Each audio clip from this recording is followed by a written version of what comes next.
সারাক্ষণ পড়ে থেকে অনেক কাজ করেছে, নিজে একজন চলচ্চিত্র শিল্পী, টেলিস্টার, কিন্তু তার মধ্যে নেই কোনো অহংকার। সে কিন্তু মেদিনীপুর থেকে জিতে বিধানসভায় পালিয়ে যায়নি, সারাক্ষণ কাজ করে যায়।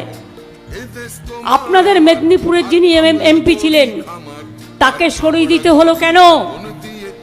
কেন সরিয়ে দিলেন? কেন তাকে আরেকবার প্রার্থী করে যাচাই করলেন না? মানুষ গ্রহণ করছে কি করছে না? আমি শুনেছি কেশিয়ারিতে একটা আরএসএস এর বড় স্কুল আছে, অনেক প্রপার্টি করেছে ওরা। আগে আমি ভাবতাম আরএসএস মানে ত্যাগী, ওদের মধ্যে কিছু ভালো লোক ছিল। আজকে ভোগ করতে করতে এমন ভোগী হয়ে গেছে, ত্যাগটা ছেড়ে দিয়েছে, আজকে ভোগকে আশ্রয় করেছে, যার জন্য বিজেপি এত নোংরামি করছে।